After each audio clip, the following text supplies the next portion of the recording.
ದಿವ್ಯಾ, ಏನಾಯ್ತು ನಿನಗೆ? ಇಲ್ಲಿ ಯಾಕೆ ನಿಲ್ಸೋದಕ್ಕೆ ಹೇಳಿದೆ? ಏನಾದರೂ ಬೇಕಿದ್ರೆ ಹೇಳು, ನಾನೇ ತಗೊಂಡು ಬರ್ತೀನಿ. ಈ ಕಾರ್ತಿಕ್ ಮತ್ತೆ ಸತ್ಯ ಮಧ್ಯ ಏನೋ ನಡೀತಾ ಇದೆ.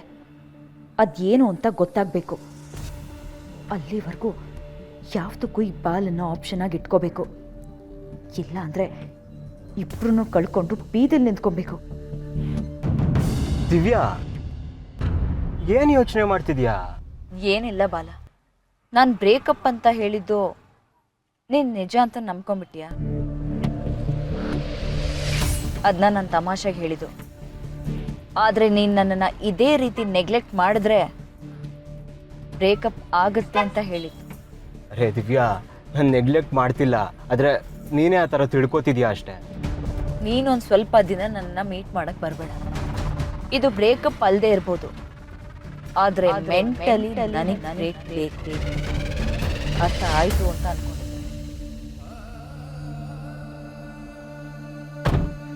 ಅರ್ಥ ಆಗೋದ? ಏನು ಕರ್ಮ ನಂದು.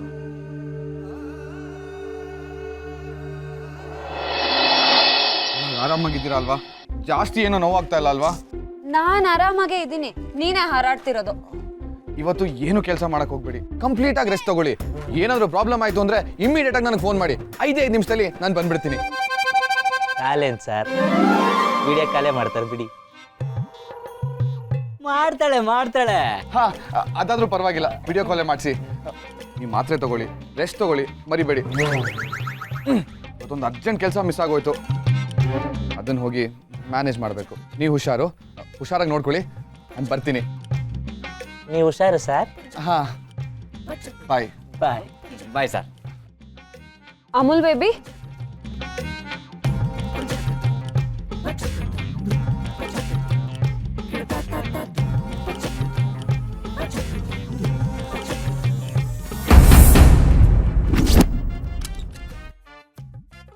Thank you.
ಹಾಗಾದ್ರೆ ಇದೆಲ್ಲ ಕನ್ಸ ಕಾಣೋದ್ ಬಿಟ್ರೆ ಬೇರೆ ಕೆಲ್ಸನೇ ಇಲ್ವಾ?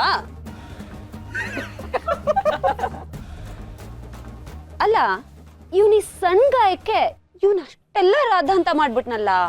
ಸತ್ಯ, ಊರಲ್ಲಿ ಹೋಗೋ ಯಾವ್ದಾದ್ರು ಗಾಡಿಗೆ ಡೆಂಟ್ ಆದ್ರೆ ಯಾರಾದ್ರೂ ಪರದಾಡ್ತಾರ? ಇಲ್ವಲ್ಲ. ಅದೇ ಅವ್ರದೇ ಗಾಡಿಗೆ ಒಂದು ಸಣ್ಣ ಸ್ಕ್ರಾಚ್ ಆದ್ರೂ ದೊಡ್ಡ ರಾಧ ಅಂತಾನೆ ಮಾಡ್ಬಿಡ್ತಾರೆ. ಅಂದ್ರೇನರ್ಥ? ಹೋಗಪ್ಪ, ನನಗೆ ಹೇಳಕ್ ನಾಚಿಕೆ ಆಗುತ್ತೆ. ಅಮ್ಮಟೆ, ಸ್ವಲ್ಪ ತೋಳ್ ಮಾಡ್ಚು. ಲೇ ಅಮ್ಮಾಟೆ, ಬಾರ ಸ್ಪ್ಯಾನರ್ ಇಟ್ಕೊಂಡು ಒಂಚೂರು ಗಾಡಿ ರೆಡಿ ಮಾಡಬೇಕು. ಯಾವಾಗಲೂ ಸಿಟ್ ಮಾಡ್ಕೋತಾಳೆ. ಇವತ್ತು ಏನು ಕೆಲಸ ಮಾಡಕ್ ಹೋಗ್ಬೇಡಿ, ಕಂಪ್ಲೀಟ್ ಆಗಿ ರೆಸ್ಟ್ ತಗೊಳ್ಳಿ. ಏನಾದರೂ ಪ್ರಾಬ್ಲಮ್ ಆಯ್ತು ಅಂದ್ರೆ ಇಮಿಡಿಯೇಟ್ ಆಗಿ ನನಗೆ ಫೋನ್ ಮಾಡಿ. 5 ನಿಮಿಷದಲ್ಲಿ ನಾನು ಬಂದ್ಬಿಡ್ತೀನಿ.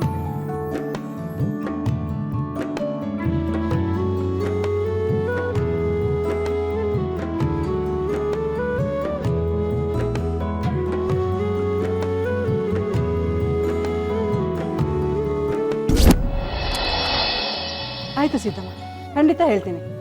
ಸರಿ ಸರಿ ಸರಿ. ಅತ್ತೆ, ಬೀಗರು ಫೋನ್ ಮಾಡಿದ್ರು. ಹೌದಾ?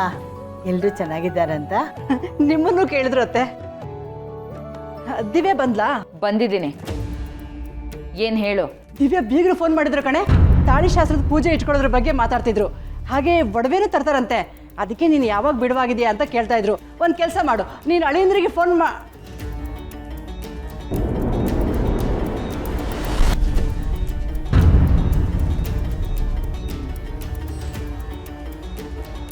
ನಾನು ಆಗಿಂದ ಮಾತಾಡ್ತಿದ್ದೀನಿ, ನೀನು ಆ ಹೂ ಒಂದೇ ಸುಮ್ಮನೆ ನಿಂತಿದೆಯಲ್ಲ. ಏನೂ ಆಗಿಲ್ಲ, ನನಗೆ ತುಂಬ ಹಸುವಾಗ್ತಾ ಇದೆ. ಊಟಕ್ಕೆ ಹಾಕ್ತೀಯಾ? ಅಯ್ಯೋ, ಬೀಗ್ರ ಜೊತೆ ಮಾತಾಡ್ತಾ ನೀನು ಬಂದಿದ್ದೇ ಗಮನಿಸ್ಲಿಲ್ಲ ಕಣೆ. 2 ನಿಮಿಷದಲ್ಲಿ ಅನ್ನ ಕೆಟ್ಬಿಡ್ತೀನಿ ಆಯ್ತಾ?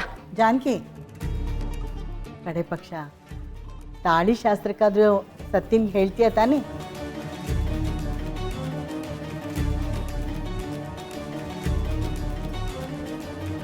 ಬೇಡ ಅತ್ತೆ, ಸತ್ಯಂಗೆ ನಾನೆಲ್ಲ ತಿಳಿಸಿ ಹೇಳಿದ್ದೀನಿ. ದಿವ್ಯನ್ ಮದುವೆ ಆಗೋವರೆಗೂ ಈಗ ಹೇಗಿದೆಯೋ ಎಲ್ಲ ಹಾಗೆ ಇದ್ಬಿಡ್ಲಿ. ಅವಳಿದ್ರಿಂದ ದೂರ ಇದ್ರೇ ಒಳ್ಳೇದು ಅತ್ತೆ. ಅಲ್ಲ ಜಾನಕಿ, ನೀನೇನೋ ತಿಳಿಸಿ ಹೇಳ್ಬಿಟ್ಟಿದ್ಯಾ, ಆದರೆ ಸತ್ಯನ್ಗೆ ತನ್ನ ಅಕ್ಕನ ಮದುವೆಗೆ ಓಡಾಡಬೇಕು ಅನ್ನೋ ಆಸೆ ಇರಲ್ವೇನೆ? ಹೌದು, ಓಡಾಡ್ತಿದ್ದಾಳಲ್ಲ, ಆದರೆ ನನ್ನ ಮದುವೆಗಲ್ಲ, ನಾನು ಮದುವೆ ಆಗೋ ಹುಡುಗನ ಜೊತೆ. ಗಂಡ ದಿಕ್ಕಿಲ್ದೇ ಇರೋ ಈ ಮನೆಗೆ ಪ್ರತಿಯೊಂದು ಕೆಲಸಕ್ಕೂ ಸತ್ಯ ಬೇಕು. ಆದರೆ ಮದುವೆಗೆ ಮಾತ್ರ ಅವಳು ಬೇಡ ಅನ್ನೋದನ್ನು ನನ್ನಿಂದ ಸಹಿಸ್ಕೊಳಕ್ಕಾಗಲ್ಲ ಜಾನಕಿ. ಅವಳು ನಾನು ಮದುವೆ ಆಗಬೇಕಾಗಿರೋ ಹುಡುಗನ ಜೊತೆ ಓಡಾಡ್ತಿರೋದನ್ನ ನನಗೂ ಸಹಿಸ್ಕೊಳಕ್ಕಾಗ್ತಿಲ್ಲ. ಸಹಿಸ್ಕೊಳ್ಳೇಬೇಕು ಅತ್ತೆ. ನಿಮ್ಮ ಮದುವೆ ಒಂದು ಚೆನ್ನಾಗಾಗ್ಬಿಟ್ರೆ ನಾವು ಆಮೇಲೆ ಸತ್ಯನ ಹೇಗೆ ಬೇಕಾದರೂ ಸಮಾಧಾನ ಮಾಡ್ಬೋದು ಅತ್ತೆ.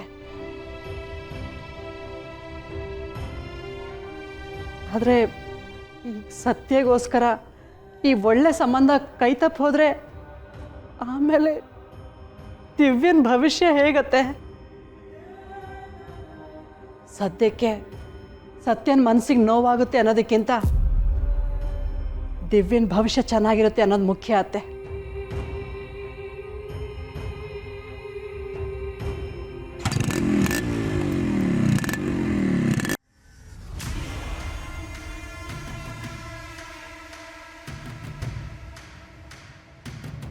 ಅತ್ತೆ, ಅವಳು ಬಂದ್ಲು, ಅವಳ ಹತ್ರ ಏನು ಹೇಳಬೇಡಿ. ಅಮ್ಮ, ತಗೋ, ದಿನ ಒಂದೊಂದು ಹಣ್ಣಿನ ಜ್ಯೂಸ್ ಮಾಡ್ಕೊಂಡು ಕುಡಿ, ಆರೋಗ್ಯ ಚೆನ್ನಾಗಿರತ್ತೆ. ಹಾಗೆ ಅಕ್ಕಂಗೂ ಕೊಡು, ಮದುವೆ ಆಗೋ ಹುಡುಗಿ ಅಲ್ವಾ, ಪಳಪಳ ಅಂತ ಹೊಳಿಲಿ.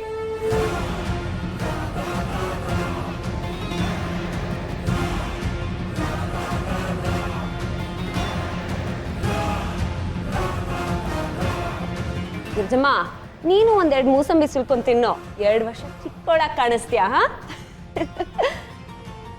ಅಮ್ಮ, ಇವತ್ತು ಯಾಕೋ ತುಂಬ ಸುಸ್ತಾಗ್ತಾ ಇದೆ. ಗ್ಯಾರೇಜಲ್ಲಿ ಸಿಕ್ಕಾಪಟ್ಟೆ ಕೆಲಸ ಇತ್ತು. ನಾನು ಒಂದು ಸ್ವಲ್ಪ ಹೊತ್ತು ಮಲಗಿರ್ತೀನಿ, ನೀನು ಅಡುಗೆ ಆದಮೇಲೆ ಎಬ್ಬಿಸ್ತೀಯಾ?